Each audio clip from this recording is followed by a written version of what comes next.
Welcome to the Kash and Dash Show, episode 331. This is Unscripted with Owen Dashner. And Ted Kaasch. Hey, buddy. What's up? How was the vacation? Oh, man, I haven't talked to you since I've been back, have I? No, we missed a whole week of podcasting, and that's why we're making up this episode. So I went to Park City, Utah. Beautiful. Oh, I saw place. all the posts. Like it's like another world out there. But I'll tell you the highlights. So we went out there.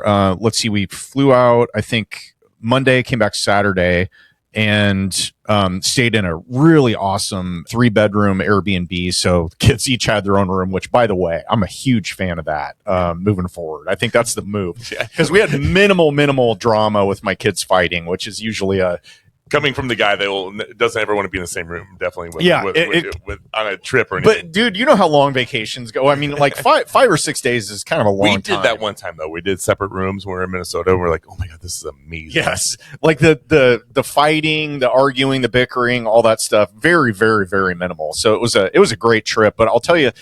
So here would be the highlights. So we did, for those of you listening that have been to Park City before, you'll know what I'm talking about. But for those of you who haven't gone, great family vacation. Now we went in what they consider the off season, which obviously it's late July when, we got back August 1st.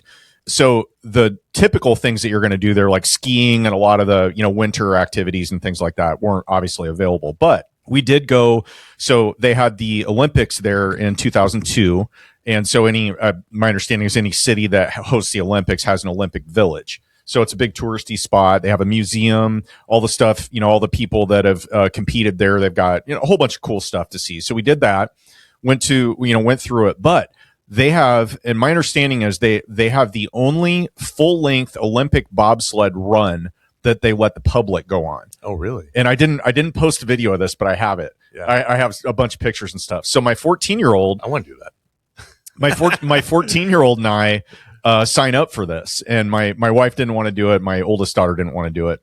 So Liv and I are going up there. You go up to the top and you start getting kind of nervous because they let you see it go by, and these things get up to 75 miles an hour. But isn't that supposed to be like all ice? Yes, but it's concrete. Okay. And they have these special wheels. I guess the wheels cost like $350 a piece, and there's like 16 of them or whatever on each bobsled. Yeah. So they have like $35,000 they spent just to get the wheels and outfit it. And now a bobsled track, I believe, is like, it's a little over a mile long, I think. I'm not sure the exact dimensions, but they're like, okay, when you go, for those of you watching on video, you basically want to lift your shoulders up as close to your ears as you can to keep your neck from basically being a bobblehead while you're going around the corners, right? You put a helmet on. There's 4 people that get in the bobsled. You have a driver up front, and then 3 other people. So Liv was right. I was right behind the driver. Liv was behind me, and then some rando. And the driver is a professional? Yes. Okay. Yes. Yeah, they know what they're doing. Because I was like, am I going to have to push? I tore a hamstring, and that hasn't quite healed right. I don't know if I can do this. Of course you would say that. They're like, no, you just get in and enjoy it. But the thing is, he goes, this is what they say. So he goes, now, the first 2 to 3 turns you go around, they probably aren't going to seem like that big of a deal. He goes, but don't get cocky and relax, because when you start picking up speed and getting closer to the middle and the downhill part of it, you are going to be going really fast, and you're going to be pulling G's like if you're a pilot. And so because when you're going around the corner, you get completely sideways. Yeah. Anyway, so we start and we go around the first corner, and I don't know what he was talking about, because I was like, I do not want to poop my pants doing this, because we were going so freaking fast. You are just pinned. And I could feel, by the time we got to about the 3rd turn, I could feel my youngest daughter, Livy's helmet was buried in my back. She goes, when we got finished, she goes, I couldn't even lift my head. I was trying. I couldn't even lift it up. The G forces were so strong. And so sounds were coming out of me that I did not know I could make, just from, I was just getting pressed into the thing. But we had smiles on our faces for about 30 minutes after that. It was so fun. But I have I have a big bruise on both arms just from getting shoved against the side of the bobsled. But it was amazing. I'm so glad I did it. What did they charge for that? I think it was don't quote me on this. I want to say it was $200 a person. Oh man, it's not cheap. Yeah, significant. Yeah, it's an event, but you can get like all day passes that'll make it cheaper if you're going to do a bunch of activities, because there's a bunch of other stuff to do there. In fact, they had one cool thing was, they had obviously Olympic hopefuls go there for training. Well, not obviously, but they have ski runs, but they can actually do it during the summer because they have these special downhill runs that don't require snow. Okay. So we got to watch some Olympic hopefuls go down and do like flips and twists and like all the stuff. Like, I mean, it was really cool. I just want to go for the bobsledding. It was neat. I mean, it was really neat. Just loving to watch it as a kid. Yeah. And we stayed right on Main Street, which is kind of the main drag. And there's so many cool like restaurants. There's just a million restaurants and shops and just cool stuff. And then one other really cool thing we did, we went on a really neat hike up into the mountains, where at the top, when you get kind of the top of the trail, there's a mountain lake, and it's just awesome. I mean, just so peaceful. Does Liv and Avery, do they both love the hiking? Avery, no, hard pass. Okay. But she did it. Yeah, and I saw the pictures. Yep, yeah. but yeah, Liv loves it. I mean, Okay. she like we're like two peas in a pod with the outdoor stuff. So then, my wife really wanted to do this a little ways away, probably 20 minutes away from Park City. There's a town called Midway, Utah, and they have this. I think it's a 10,000-year-old crater that is a limestone crater, and it's in this basically a dome of limestone, right? So picture like you're in a cavern, and there's a hole at the top that's maybe 8 or 10 feet across. So there's some light coming in, but the water is 65 feet deep in this crater, and it's 92 degrees. It's like 92 to 95 degrees. So it's like a whirlpool. Yeah, hot tub. And so we did that. We drove down to Midway and did the swim. I got to be honest, I was kind of over it after about 20 minutes. You get an hour in there, and it's like $35 a person, so it's not terrible. But I was so hot, and it was hot outside. Yeah, it was hot outside. It was hot in there, and there were people scuba diving in there. They had actual scuba classes where you could get certified. So but it's not as big as I was picturing. Like the room is, I was picturing this like enormous cavern. It's really not. It's probably, I don't know, maybe 50 feet across in diameter. Okay. Really neat experience. I'm glad I did it. I don't know that I would sign up and rush back to do that part again. The bobsled was kick ass though. That was amazing. So this is a trip you'd recommend? 100%. Yeah. I'm super glad. I'm always looking for a new trip ideas with the family. Yeah, and like we like to do those ones that are kind of not really the normal stuff. So like off season in Park City, a lot of people don't do that. Mm-hmm. But I'm really glad we did. And then like we've been to Cannon Beach, Oregon, which is not really a common vacation destination, but it's beautiful. That's probably one of my favorite ones I've ever been on. But one other thing that happened on this. So I've talked, getting ready for buying a new house, which we haven't done in 15 years. And so we got our house under contract, and we were supposed to close on July 15th.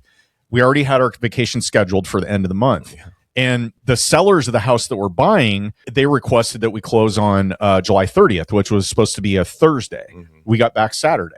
And I'm like, look, we got to close on August 3rd. We're going to be back in town then. Like, it'll be a lot easier. And they're like, we can't. We're closing on our new house on Friday. Mm-hmm.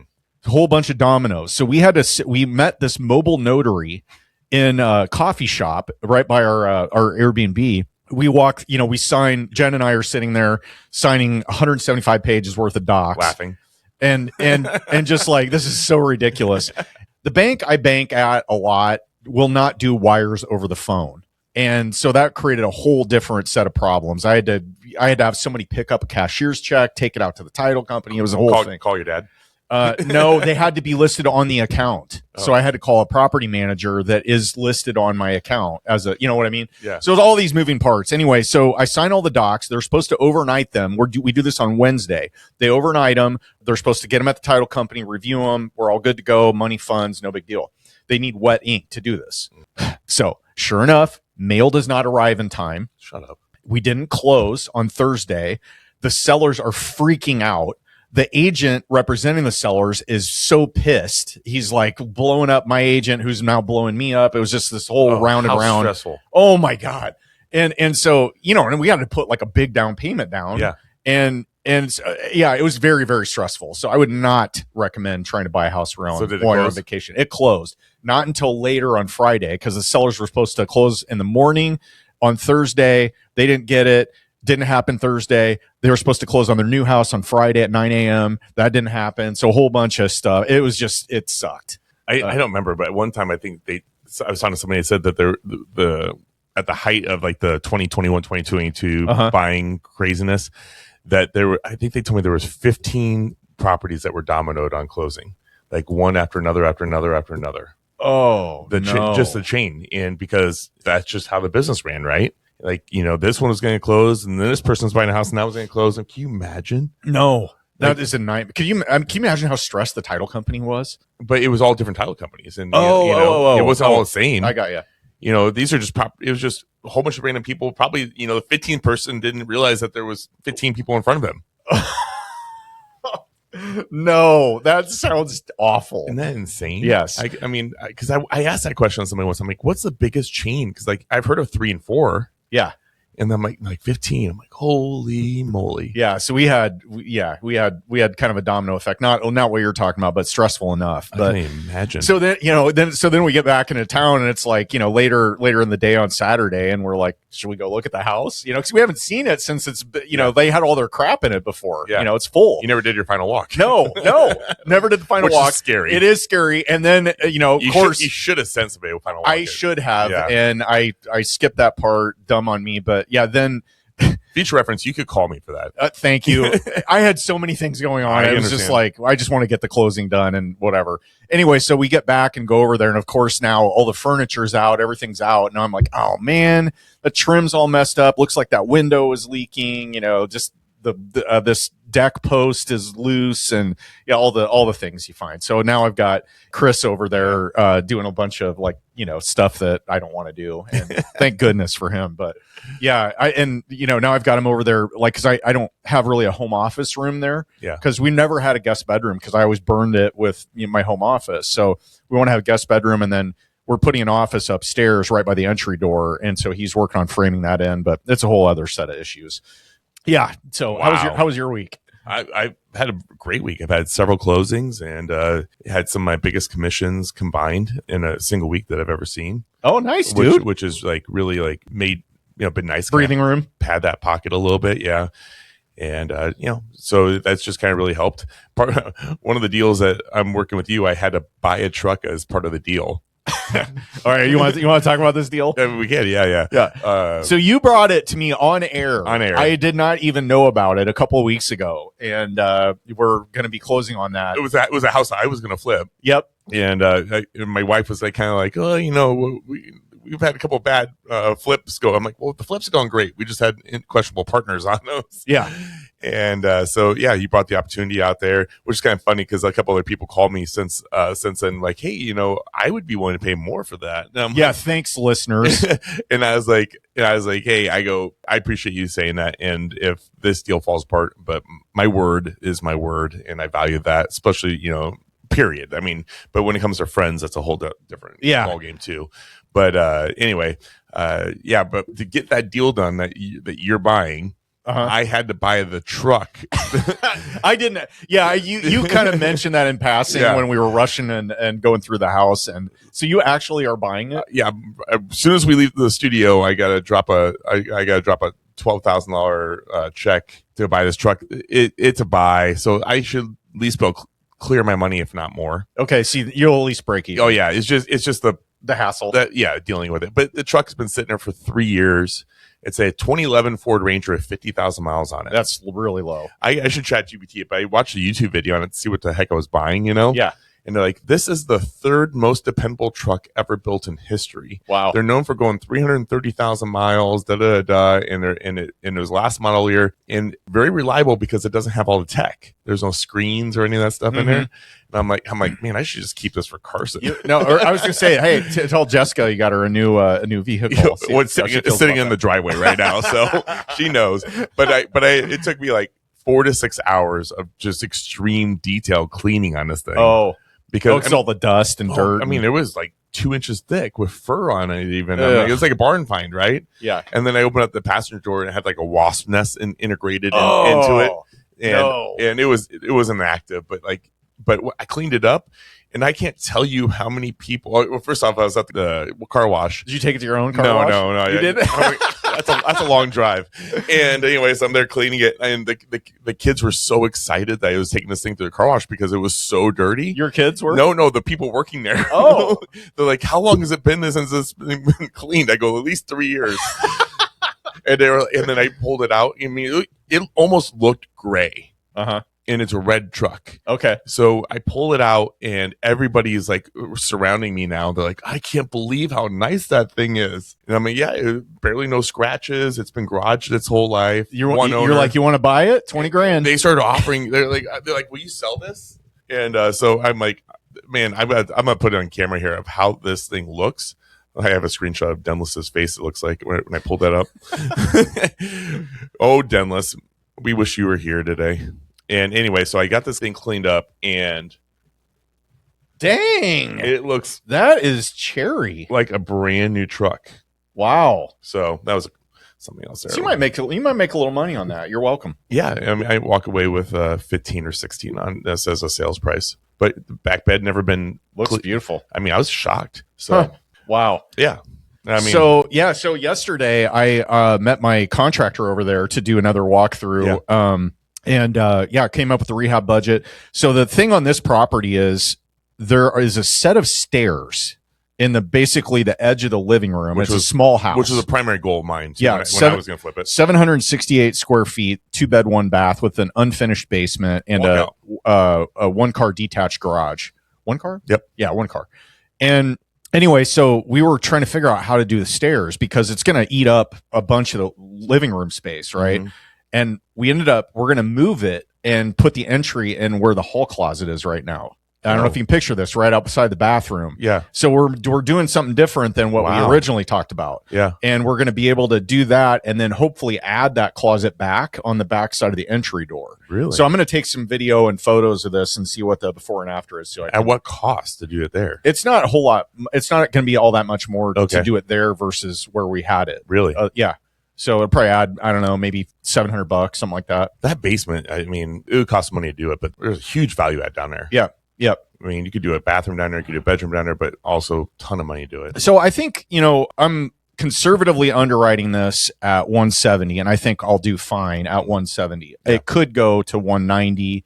We'll have to see, but I don't want to count on that. So I'm trying to underwrite this at the lowest of the comp sets that we have. So, buying it for 100.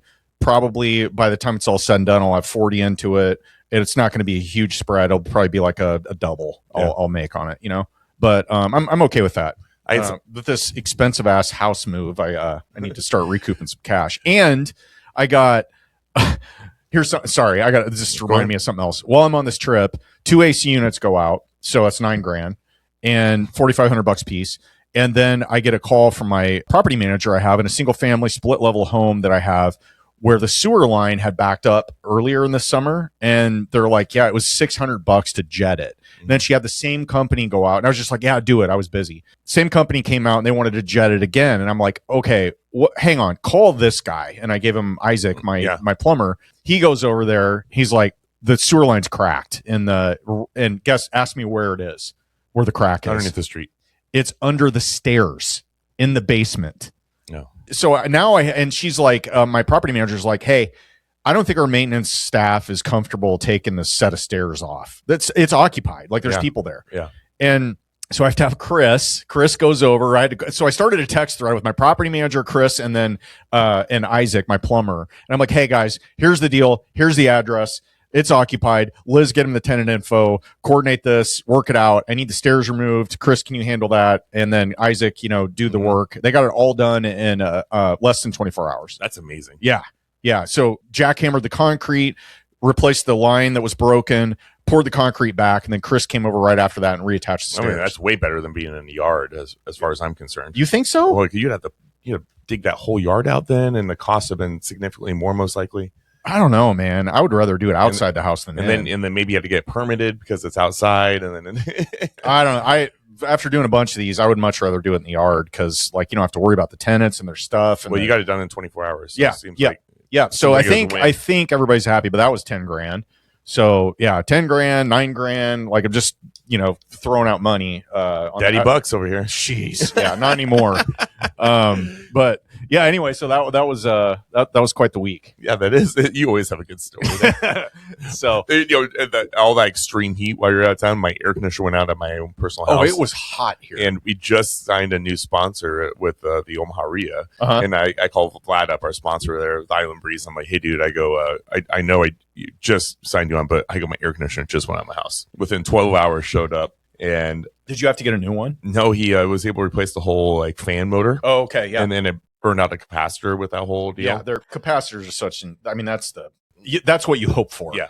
When your AC is not working right, you're like, please, God, be a capacitor. Especially with all the heat. And our system isn't very old either, so I was just like, thank goodness. Yeah. And I'm like, I've been trying to get a heating and air sponsor for our local group for so long. Oh yeah. And I finally got one, and I'm like, and he killed it. So I was so excited. Nice. So now you can give a legit testimonial. Yeah. I'll have to tell you next week too. By the time our next episode comes out, we will have a couple new websites coming out, and the Kash and Dash website is officially out, by the way. Awesome. And the new Omaha RIA website's coming, so I'm super excited about that. Yeah, and listeners, don't forget, send us. We always love reading mailbag. So on air at cashanddash.com. Yep. That's our email. So hit us up with any real estate, business, funny life questions, situational stuff, whatever. We'd love to read them.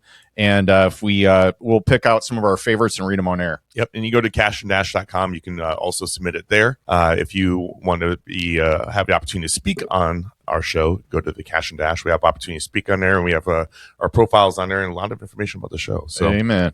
Well, we appreciate that. We're going to wrap up today. But if you guys have questions, reach out to us. If you think that somebody would love this podcast, please like and share it, and comment. We love reading the comments on our reviews also. But with that, Owen Dashner, we see us out.